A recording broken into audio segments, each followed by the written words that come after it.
Assalamualaikum warahmatullahi wabarakatuh. Selamat pagi. Om Swastiastu, Namo Buddhaya, salam kebajikan buat kita semua.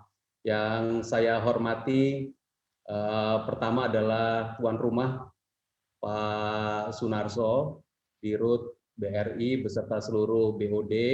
Juga saya ingin menyapa Pak Wamen BUMN yang sekaligus adalah komisaris utama Bank BRI dengan beserta seluruh komisaris yang pagi ini berkesempatan hadir. Saya lihat beberapa orang ada kelihatan di sini, Pak Ari Kuncoro, Wakomut, ada Pak Hadianto, Pak Rabin, ada Ibu Dwiria Latifa. Saya juga lihat komisaris yang lain lagi, ada lagi fotonya nih Pak Niko, Pak Hendrikus, Bu Rofiko, mungkin ada lagi yang lain yang saya nggak sempat lihat fotonya. Selamat pagi semuanya dan tentu kepada seluruh BOD dan juga kepada seluruh BOD dan BOC dari BRI Group yang berkesempatan mengikuti pada pagi hari ini. Pertama, saya ingin menyampaikan salam dari Ibu Sri Mulyani, Menteri Keuangan, yang sedianya akan menyampaikan sendiri address pada pagi hari ini. Namun karena ada kegiatan yang lain, beliau meminta saya untuk menyampaikan beberapa hal yang terkait dengan perekonomian dan fiskal pada tahun 2020 dan juga 2021. Saya ingin menyampaikan apresiasi kepada BRI Group yang menyelenggarakan acara ini dan moga-moga ini menjadi awal 2021 sehingga kita bisa melihat apa yang sudah kita lakukan di 2020 dan menyelesaikan apa yang menjadi tugas-tugas kita di tahun 2021, mendorong pemulihan ekonomi bagi Indonesia yang lebih baik. Pak Dirut, Ibu Bapak semua yang saya hormati, kalau saya ingin menyampaikan beberapa hal, saya ingin memulai dari mungkin COVID-nya dulu. COVID-19 dan nanti sedikit mengenai apa yang sudah kita lakukan mengenai vaksin. Kalau kita bicara mengenai COVID-19, tidak bisa tidak kita akan melihat keseluruhan 2020. Ibu Bapak semua, kalau kita masih mengingat awal tahun 2020, Januari 2020, Februari 2020, sesungguhnya kita memulai tahun 2020 itu kita mulai dengan optimisme. Di berbagai macam tempat, World Economic Outlook mengatakan pertumbuhan ekonomi dunia 3,3%. Saya ingat bahkan beberapa bulan sebelumnya di di annual meeting World Bank IMF bulan Oktober 2019, optimisme ada meskipun waktu itu disampaikan juga suku bunga dunia akan too low for long waktu itu. Jadi kalau buat negara berkembang kita sempat berpikir, wah ini kesempatan. Suku bunga dunia akan low for long, ini kesempatan untuk salah satunya adalah untuk negara berkembang.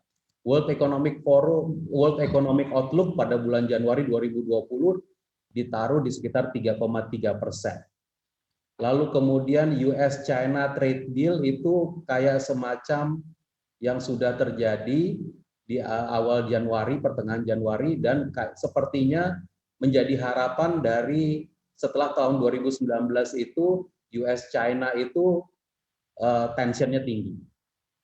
Jadi ada harapan Januari.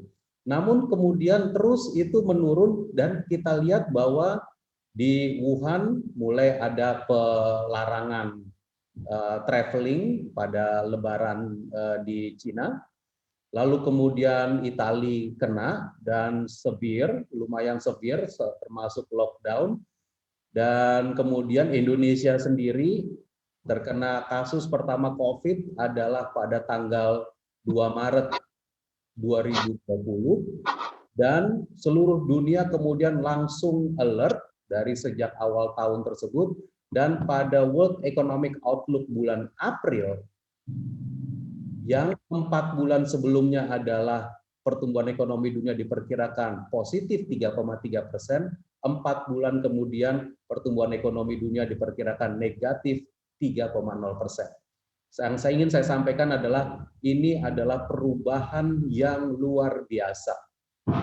Terjadi di seluruh dunia, diperkirakan akan kena kepada seluruh perekonomian negara-negara di dunia dan perekonomian global.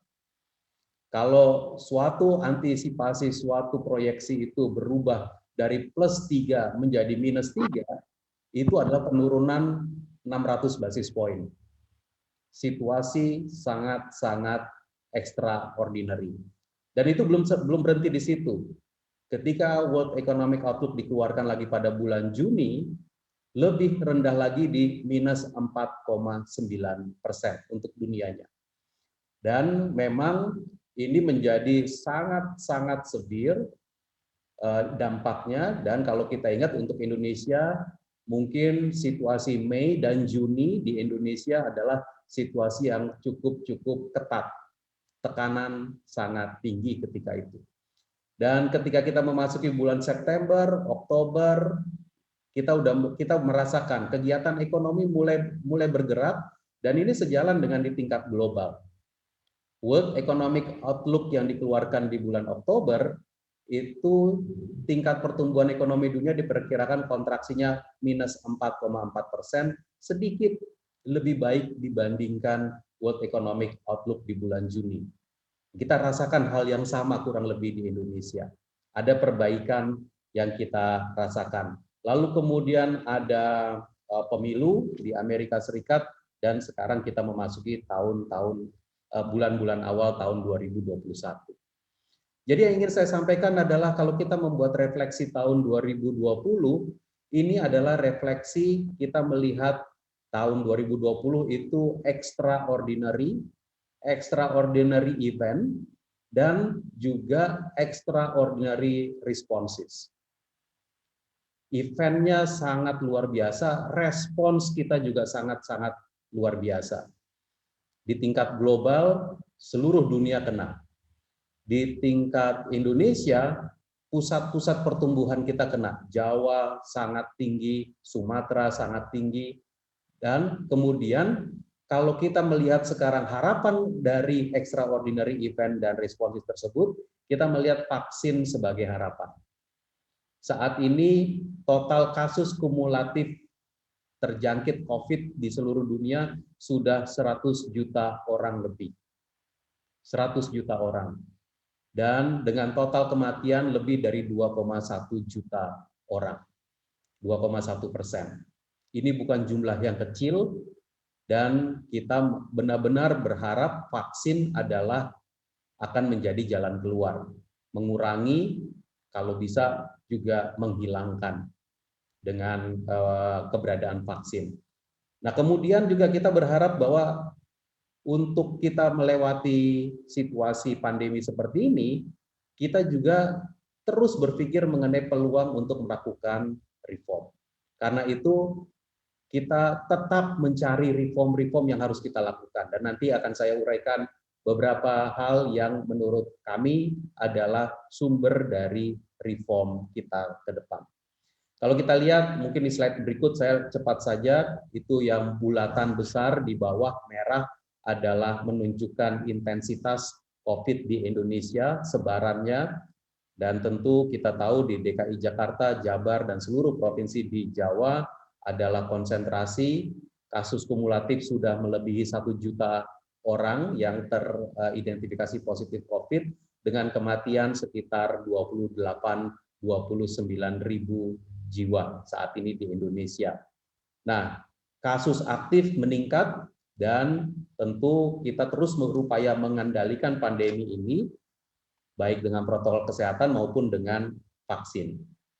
Vaksin sudah dimulai, dan tentu tahap-tahapan pembuatan vaksin ini dilakukan secara sangat-sangat strict di seluruh dunia, di seluruh tempat yang mencari vaksin ini.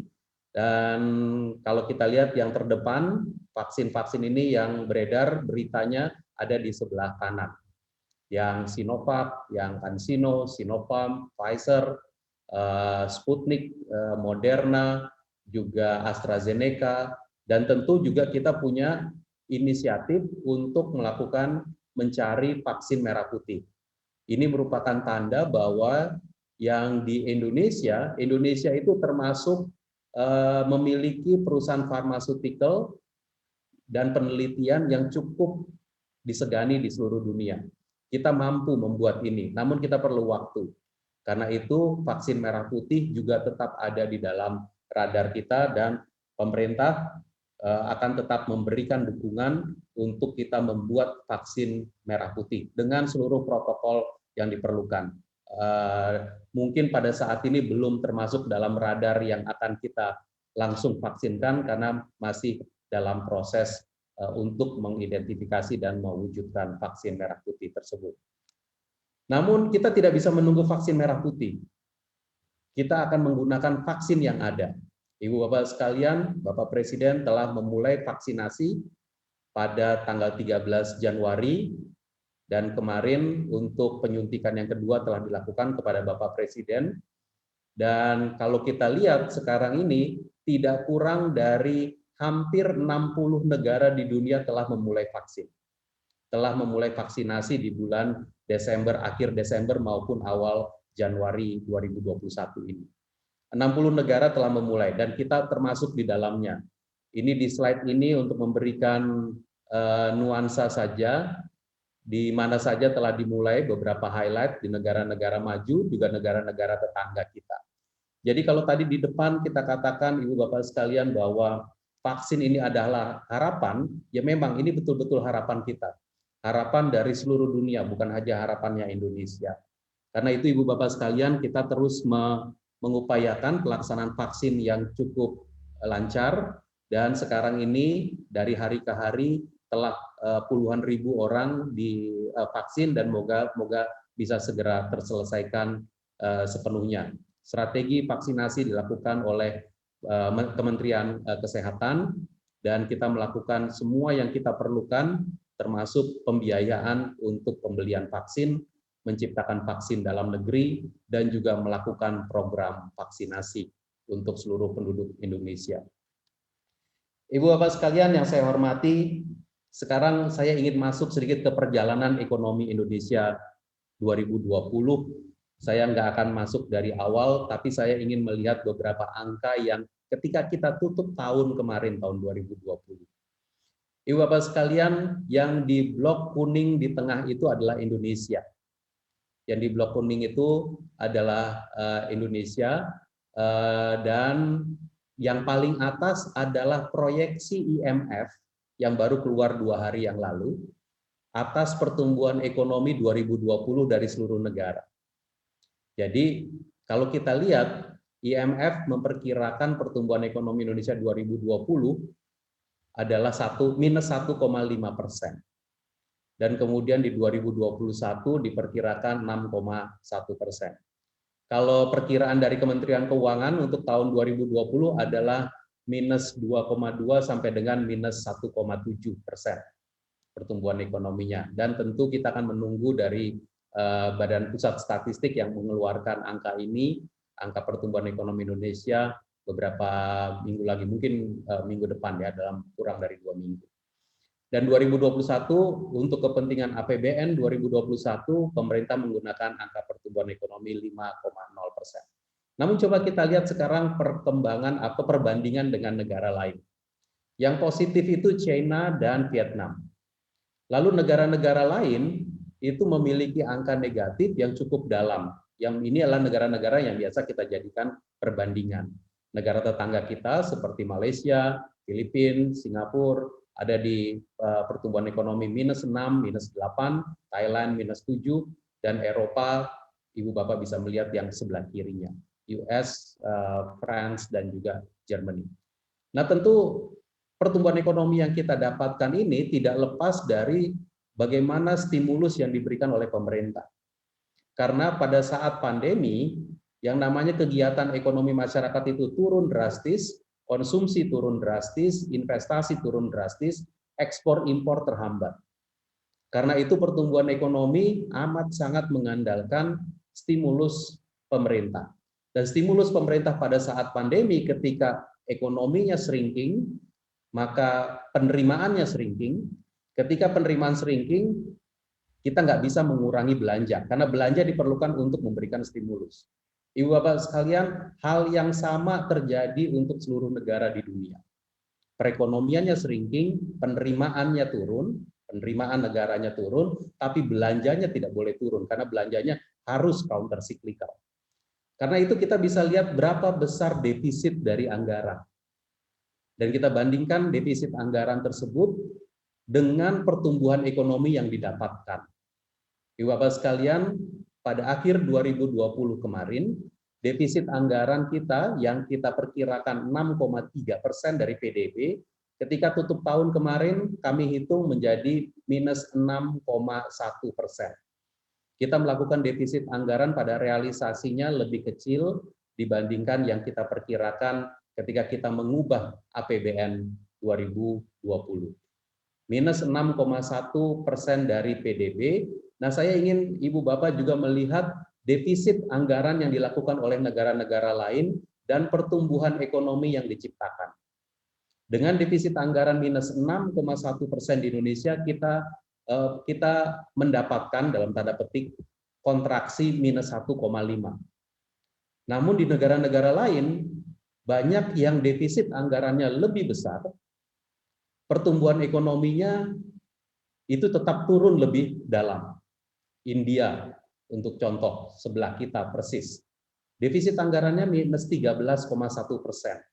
Pertumbuhan ekonominya 2020 diperkirakan minus 10,3%. Ini adalah situasi yang sangat-sangat dalam.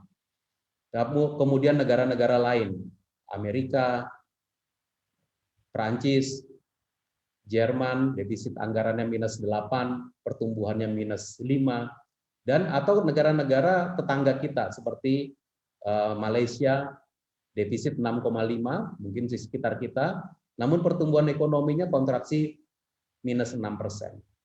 Ibu Bapak sekalian, memang salah satu sumber pertumbuhan ekonomi adalah government expenditures. Dan government expenditures-nya memang pada saat pandemi dibiayai oleh utang. Karena itu kita lihat bagaimana utang yang tercipta di antara negara-negara ini. Ini yang gambar paling bawah. Utang Indonesia, kalau kita lihat dari tahun 2019 di sekitar 30,5% dari PDB, ketika pada masa pandemi meningkat menjadi 38,5% dari PDB, kenaikan 8 percentage point. Itu yang segitiga itu menunjukkan kenaikan percentage point dari utang kita.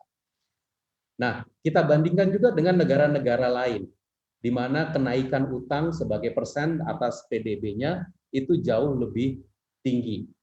Defisit lebih dalam, pertumbuhan ekonomi lebih dalam. Ibu Bapak sekalian, saya menguraikan slide ini agak panjang karena saya ingin menyampaikan pesan bahwa inilah dasar basis dari reform kita ke depan. Kondisi ekonomi yang cukup responsif, kita bisa menjalankan perekonomian ini menggiring terus pertumbuhan ekonomi. Pertumbuhan ekonomi kita kontraksinya tidak terlalu dalam, dan kita yakin bahwa kalau kita bekerja dengan benar, terus mendesain kebijakan fiskal, kombinasi dengan kebijakan moneter, dengan kebijakan-kebijakan yang lain, didukung oleh sektor keuangan termasuk oleh BRI Group, kita akan bisa keluar dari krisis ini dengan lebih baik. Tentu kita harus menciptakan berbagai macam reform yang diperlukan ke masa depan. Bapak sekalian, mungkin secara ringkas ini adalah situasi 2020. 2020 sebagai modal kita masuk ke 2021. Secara cepat saja ke slide yang berikut, PMI global di 53 sudah menunjukkan tanda-tanda untuk melakukan ekspansi, Indonesia juga di 51,3 tanda-tanda ekspansi. Mungkin secara cepat juga saya bisa tunjukkan di slide yang berikut, mengakhiri 2020, mengawali 2021, kita melihat bahwa volatilitas pasar keuangan global juga menurun. Kondisi pasar keuangan menguat dan tetap stabil hingga akhir tahun. Saya highlight yang paling kanan saja, CDS Indonesia 5 tahun.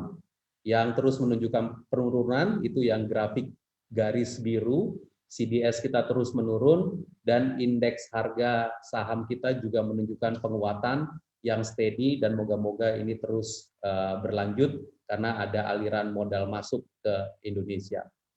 Inflasi di dalam negeri relatif rendah, bukan relatif, ini sangat rendah di tahun 2020. Gambar diagram batang yang di tengah menunjukkan perbandingannya dalam 5 tahun terakhir, dan diagram sebelah kanannya menunjukkan bulanan tahun 2020, yang menunjukkan bahwa ada peningkatan yang kadang-kadang diasosiasikan inflasi rendah dengan daya beli yang rendah, namun di akhir tahun menunjukkan peningkatan secara steady, dan kita berharap bahwa ini akan terus berlanjut di 2021. Saya mesti kasih footnote bahwa biasanya di akhir tahun memang inflasi naik, karena itu ada hari raya, biasanya memang terjadi kenaikan inflasi. Namun kalau kita lihat zoom in lebih dalam lagi, kita melihat beberapa hal yang perlu kita waspadai, termasuk peningkatan inflasi pada kelompok barang, makanan, dan minuman. Yang dilingkari sebelah kiri itu terlihat ada volatilitas yang cukup naik turun, cukup tinggi, sementara untuk jenis barang lainnya menunjukkan tren yang menurun dari bulan ke bulan. Dan trennya konsisten, hanya makanan minuman yang menunjukkan situasi yang volatile, sehingga harus kita waspadai ke depannya. Dengan seluruh itu, maka dari sisi pertumbuhan ekonomi, seperti yang saya sudah sampaikan tadi, ini angka Q1, Q2, Q3 pertumbuhan ekonomi Indonesia. Outlook di Q4 kita adalah di antara minus 2,9 sampai dengan minus 0,9. Artinya, outlook kuartal 4 kita lebih baik dibandingkan kontraksi pada kuartal 3, dan secara keseluruhan tahun, kita perkirakan pertumbuhan ekonomi Indonesia ada di angka kontraksi minus 2,2 sampai dengan minus 1,7% untuk seluruh tahun 2020. Dan kita berharap proses perbaikan ini akan berlanjut di tahun 2021. Kalau di tahun 2020 APBN-nya telah bekerja secara optimal, kalau saya boleh katakan APBN sudah bekerja secara maksimal sebagai instrumen kebijakan yang bersifat counter cyclical. Pada saat perekonomian semua mendapat tekanan, konsumsi berkurang, investasi berkurang, ekspor impor negatif, maka bisa dilihat di di konsumsi pemerintah adalah satu-satunya komponen yang positif. Ini artinya APBN, kebijakan fiskal, menjadi sesuatu yang sifatnya counter cyclical pada masa pandemi. Tentu kita juga memperhatikan kemiskinan, Ibu Bapak sekalian. Kemiskinan cukup rendah pada September 2019, namun dengan adanya tekanan ekonomi, kita melihat tingkat kemiskinan yang meningkat, namun ini sudah sangat terbantu dengan adanya berbagai macam support dari pemerintah. Mungkin kalau langsung ke slide nomor 20, bisa dilihat bahwa berbagai macam program perlindungan sosial yang ada di bawah itu, yang mungkin Ibu Bapak telah mendengar dari media massa, itu telah berhasil menjaga konsumsi dasar bagi masyarakat miskin dan masyarakat rentan. Jadi kalau kita lihat grafik yang oranye adalah perlu peningkatan karena adanya perlindungan sosial, peningkatan pendapatan karena adanya perlindungan sosial. Sementara yang biru adalah perubahan pengeluaran karena adanya COVID-19. Jadi gara-gara COVID, pengeluaran itu turun semua. Namun kalau kita lihat gara-gara COVID juga ada perlindungan sosial, maka ada peningkatan income. Peningkatan income itu kemudian kalau kita netokan, peningkatan income dikurangi pengeluaran, perubahan pengeluaran, maka positif efek itu terjadi pada ibaratnya itu di dua desil yang paling rendah, desil 1 dan desil 2. Jadi 20% yang terendah. desil 3, 4, dan seterusnya mengalami sifatnya netonya negatif. Ini yang harus kita waspadai. Namun kalau kita melihat kemiskinan, tingkat kemiskinan ada di sekitar 10%, maka kita bisa menahan tingkat kemiskinan ini tidak turun terlalu jauh. Selain di program perlindungan sosial yang juga telah memberikan dukungan adalah program dukungan UMKM, subsidi, dan dukungan usaha yang dilancarkan oleh PEN, program pemulihan ekonomi nasional. Ini telah membantu dinamika dari berubahnya status usaha para pekerja. Banyak buruh atau karyawan yang sifatnya buruh atau karyawan tetap ketika pandemi beralih menjadi buruh informal atau menjalankan usaha sendiri.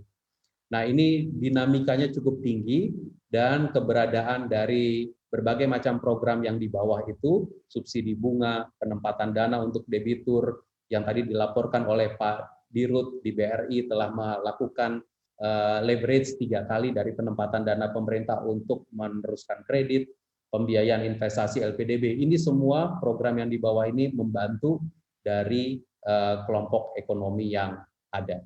Dan tentu tingkat kemiskinan juga tadi terbantu dengan program perlindungan sosial.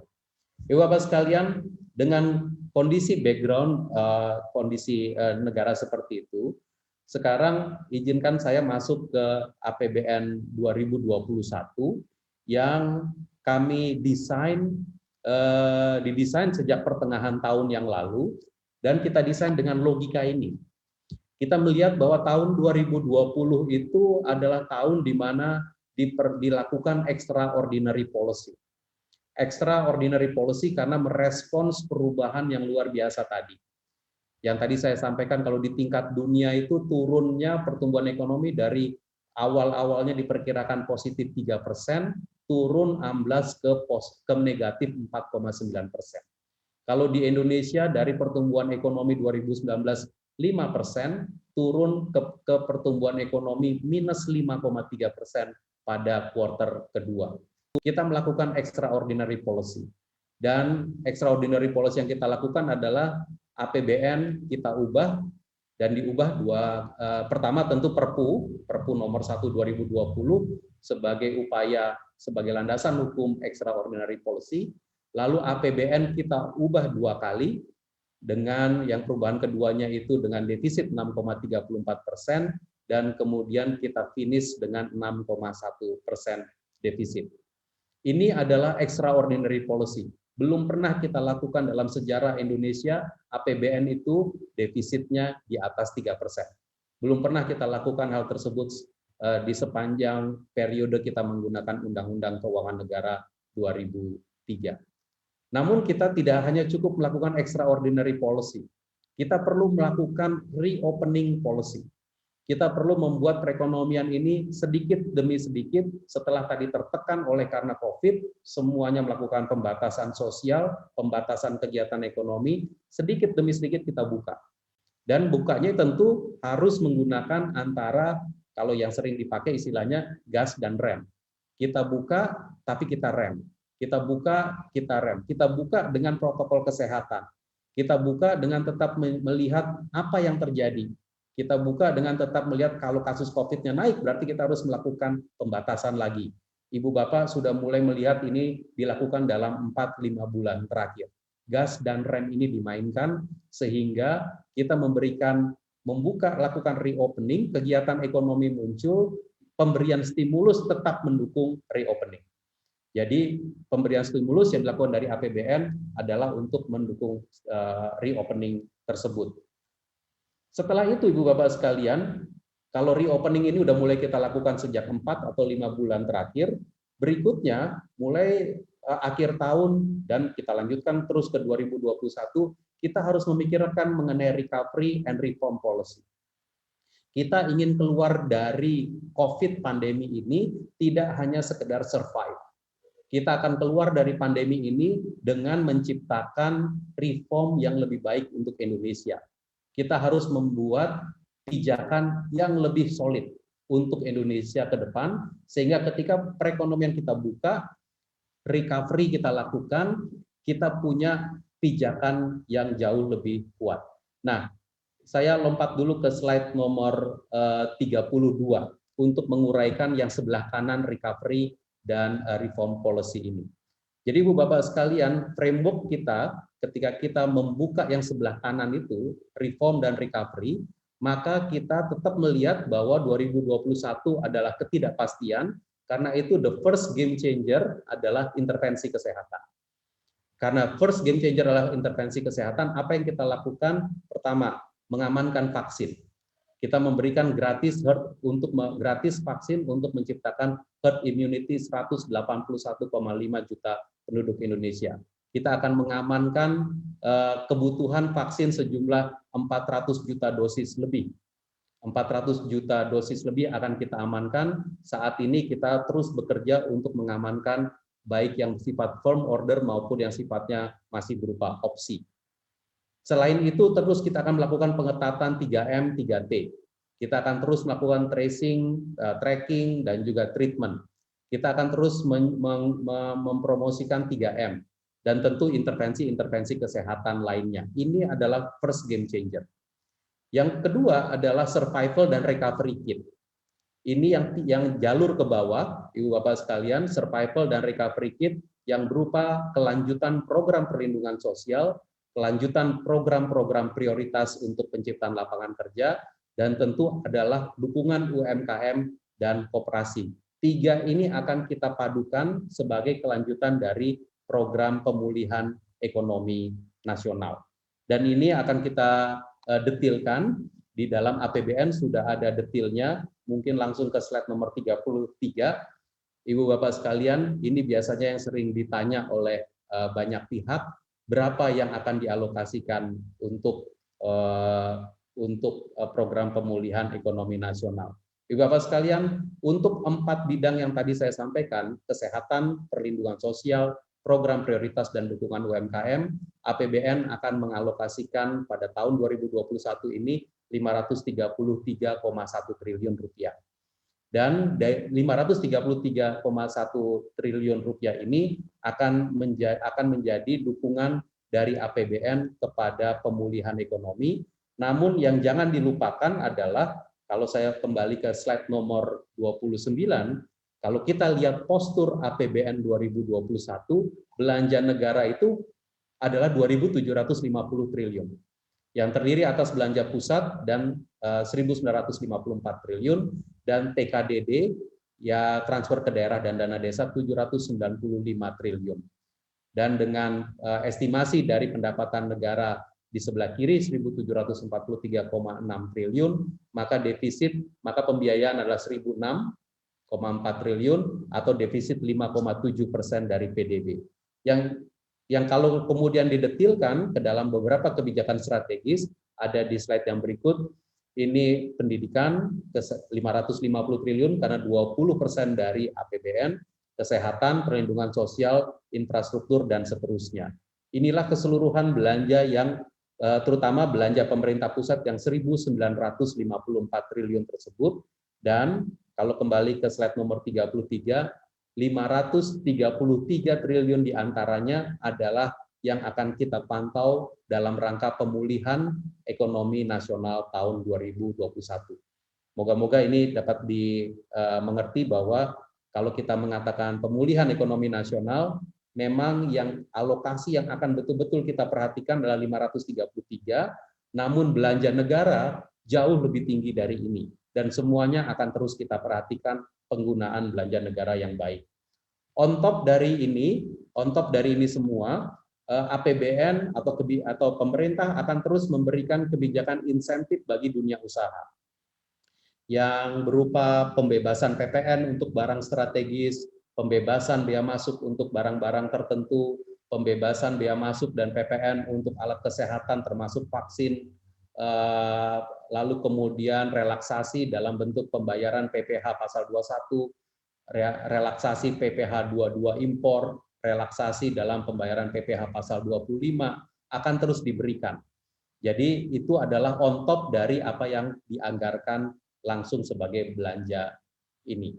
Ibu Bapak sekalian, kita akan menjalankan APBN dan memberikan terus insentif ini sehingga kemudian kita bisa menggiring perubahan ekonomi Indonesia ke depan. Ibu-bapak sekalian, saya ingin menyampaikan satu lagi game changer di dalam perekonomian Indonesia. Ke slide nomor 39. Game changer yang kedua, yang berikutnya, tadi pertama adalah game changer yang pertama adalah vaksin. Game changer yang berikutnya adalah Undang-Undang Cipta Kerja. Yang meskipun kita ada di dalam periode pandemi, namun pemerintah memutuskan untuk terus mengeluarkan, menggiring supaya Undang-Undang Cipta Kerja itu dikeluarkan. Ini adalah instrumen pendorong transformasi ekonomi Indonesia. Dia mengubah banyak sekali fundamental cara bekerja birokrasi, cara bekerja pemerintah, dan eventually ujung-ujungnya kita harapkan nanti mengubah cara kerja perekonomian Indonesia. Saat ini disiapkan tidak kurang dari 40 rancangan peraturan pemerintah yang moga-moga bisa keluar dalam waktu cepat, mungkin dalam waktu hitungan minggu, kalau bisa 1 minggu, karena telah diharmonisasikan dan telah disetujui, yang akan menjadi dasar bekerja kita yang baru. Kita berharap dengan reopening policy, perekonomiannya dibuka tapi bekerja dengan fundamental yang baru. Mendukung penciptaan lapangan kerja, mendukung pembukaan usaha yang lebih mudah, dan mendukung pemberantasan korupsi. Ibu-bapak sekalian, Undang-Undang Cipta Kerja nanti akan ada berbagai macam bidang, dari lingkungan hidup, kehutanan, perizinan, UMKM, perpajakan, beberapa kemudahan perpajakan baru akan kita perkenalkan di dalam sebagai turunan dari Undang-Undang Cipta Kerja. Namun satu hal yang ingin saya sampaikan pada kesempatan yang baik pada pagi hari ini adalah salah satu turunan Undang-Undang Cipta Kerja yang sangat-sangat penting dan betul-betul ada di dalam radar kami adalah pembentukan Sovereign Wealth Fund. Pembentukan Sovereign Wealth Fund yang telah dibentuk oleh undang-undang, Ibu Bapak telah mendengar kemarin Presiden telah melantik 5 orang anggota Dewan Pengawas dari SWF ini yang menandakan bahwa Sovereign Wealth Fund atau Indonesian Investment Authority yang disingkat INA itu sudah mulai bekerja. Di jajaran Dewan Pengawasnya adalah Ketua ex officio Menteri Keuangan, anggotanya ex officio Menteri BUMN, dan 3 orang dari profesional yang saya yakin Ibu Bapak telah membaca di media massa. 5 anggota Dewan Pengawas ini diketuai oleh Menteri Keuangan akan mulai memilih CEO dan kemudian ini menandakan akan mulai bekerja. Logika utama dari SWF Indonesia berbeda dengan SWF negara-negara lain. Logika utama dari SWF Indonesia adalah kita ingin mengundang foreign direct fund. Foreign fund, mungkin saya mesti sebutnya foreign fund. Dana dari luar negeri masuk ke Indonesia bukan sebagai utang, namun sebagai equity. Nah, supaya dia bisa masuk sebagai equity, maka Indonesia menyediakan semacam pancingan. SWF Indonesia INA telah dilengkapi dengan modal awal 15 triliun rupiah. Ini akan kita perbesar. Kalau yang 15 triliun rupiah itu telah dialokasikan melalui peraturan pemerintah nomor 73 tahun 2020, 15 triliun berbentuk cash dari APBN. Ini akan kita perbesar dengan yang sebagian nanti tambahannya adalah berbentuk aset dari BUMN. Akan kita taruh di dalam SWF juga, dan di dalam SWF ini akan dikerjasamakan dengan mitra investor strategis dari luar negeri yang membuat dana dari luar negeri masuk sebagai equity, bukan sebagai utang. Ini menjadi sangat penting untuk development financing Indonesia ke depan karena kita harus mengkomplementkan dana asing yang masuk yang sebagai portfolio masuk sebagai utang, portfolio yang masuk sebagai equity kita komplementkan, dan kita berharap yang portfolio masuk sebagai equity itu nanti sifatnya betul-betul jangka panjang dan bukan hanya sekedar portfolio masuk jangka pendek. Ini yang dipikirkan bagaimana nanti SWF akan mendesain proyek mana yang dikerjasamakan dan proyek mana yang kemudian nanti bisa betul-betul menjadi game changer dari pendanaan pembangunan jangka panjang. Kita akan mengikuti ini terus dan saya yakin bahwa teman-teman yang aktif di sektor keuangan akan selalu mengikuti ini terus ke depannya. Ibu Bapak sekalian, berikutnya saya ingin menutup dengan kita perlu dengan beberapa hal terkait sektor keuangan. Ini adalah pemikiran yang berkembang di dalam sektor keuangan kita. Jadi setelah Undang-Undang Cipta Kerja itu menyentuh banyak sisi dari sektor real, maka kita perlu memikirkan sektor keuangan Indonesia kita ini bagaimana komplemennya dan bagaimana akan kita bawa kemana. Dan tentu kita ini menjadi diskusi yang terus berlanjut dengan melihat proporsi aset sektor keuangan, bagaimana perbankan kita, dan konsolidasi perbankan kita akan dilakukan seperti apa. Mungkin saya nggak akan menguraikan terlalu detail di sini, namun sebagai untuk BRI Group yang merupakan sektor keuangan kita, ini terus perlu menjadi pemikiran. Kami di Kementerian Keuangan senang kalau bisa terus mendapatkan pemikiran dan juga diskusi mengenai arah pengembangan sektor keuangan kita ke depan. Bukan hanya perbankan, namun juga lembaga keuangan non-bank. Dan saya ingin meng-alert bahwa mungkin langsung ke slide nomor 46 saja, bahwa kalau kita lihat bahwa digitalisasi itu memainkan peranan penting, Ibu Bapak sekalian, dalam beberapa waktu terakhir, mungkin 1-2 bulan terakhir, kita melihat ini. Bank Indonesia mengeluarkan blueprint sistem pembayaran dan pengembangan pasar uang Indonesia 2025. Lalu kemudian OJK mengeluarkan master plan sektor jasa keuangan Indonesia MPS JKI 2021-2025. Kita akan mencari benang merah dan perlu mendorong perbaikan regulasi, perbaikan tata kelola di sektor keuangan kita.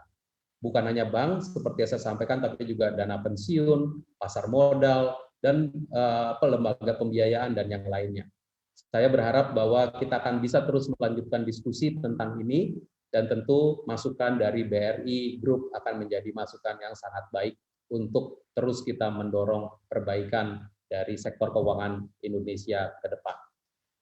Pak Dirut, Ibu Bapak Direksi, Pak Komut, Ibu Bapak Komisaris, dan seluruh teman-teman di BRI Group, saya rasa ini beberapa hal pemikiran yang sekarang saat ini berkembang di kita, diskusi di dalam Kementerian Keuangan dan juga antar lembaga di bawah KSSK yang kita terus lakukan untuk mendorong perbaikan pemulihan ekonomi Indonesia ke depan. Tahun 2021 kita betul-betul berharap menjadi tahun dari pemulihan.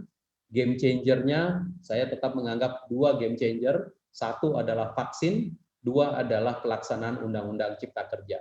Moga-moga keduanya bisa kita lakukan, kita tuntaskan. Untuk vaksin, kita memvaksin seluruh penduduk Indonesia, menciptakan herd immunity. Untuk Undang-Undang Cipta Kerja, kita menerbitkan seluruh PP, peraturan pemerintah yang diperlukan, dan kemudian menjadi basis dari cara bekerja perekonomian Indonesia yang baru. Terima kasih untuk perhatian yang diberikan pada pagi hari ini. Sekali lagi apresiasi untuk BRI Group yang menyelenggarakan kegiatan ini untuk seluruh BRI Group dimanapun berada. Saya mendoakan supaya BRI bisa terus sukses dan terus mengabdi Indonesia, dan tentu mohon untuk tetap menjaga kesehatan dimanapun berada. Kita terus lakukan 3M dan juga terus mengupayakan agar vaksinasi bisa segera dilakukan dan dituntaskan untuk seluruh penduduk Indonesia. Sekali lagi terima kasih, selamat bekerja. Saya tutup dengan Om Santi Santi Santi Om. Wassalamualaikum warahmatullahi wabarakatuh.